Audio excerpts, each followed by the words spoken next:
Hello everybody. At this point you have watched the sixth and final episode of Ghost Stalkers.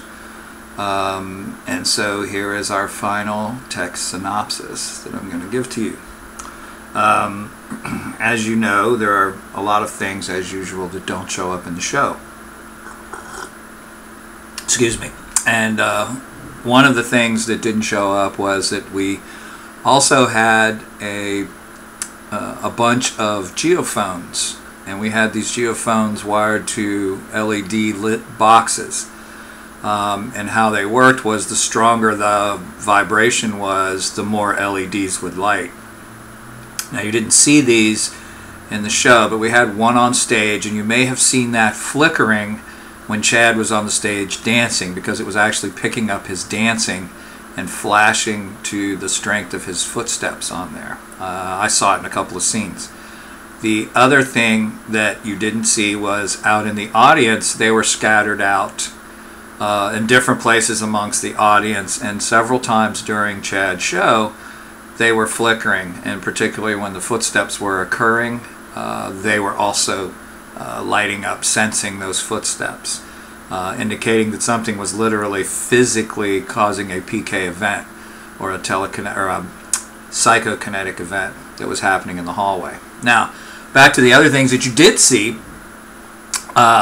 We had John wired up to a brainwave analyzer, and we had Chad wired up to a vital signs logger, and it allowed us to check his heart rate, his pulse, his blood pressure, and we were able to do that. And we were able to do, Chad had the pulse rate, and also skin temperature was on there as well.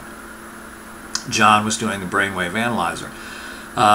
What you didn't see was they reversed equipment during the process of our walking through the building, and Chad had the brainwave analyzer on, and John had the vital signs bracelet on.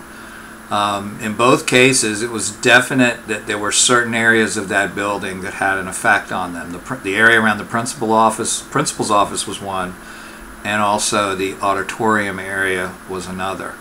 In both of those places, there was effects to both of their brainwaves as well as their vital signs. Now, what we tried to do was to introduce something that we want to explore further if we get a season 2. One of those is monitoring the actual physiological responses of the people involved. In other words, our two investigators, the boys, John and Chad, because we want to correlate what goes on with their bodies with what's going on in the environment. We want to explore different types of sensors more. Hopefully, if we get future episodes, we'll be able to do that and explore it more.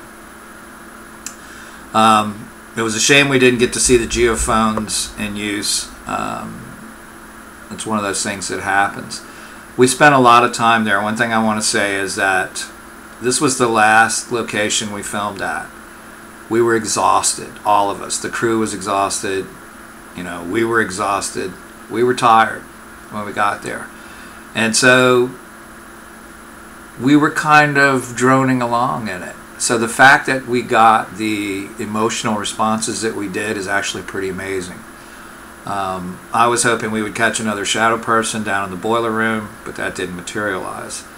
But all in all, we did capture enough evidence to demonstrate that there is a human relationship to a paranormal event, and we need to explore that more.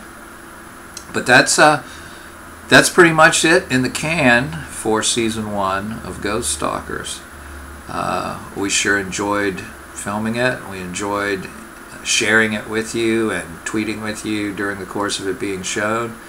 And we hope that we get a chance to do a season 2 where we can actually explore a whole lot more. And so, until next time, take care. We love you, and we hope to see you soon.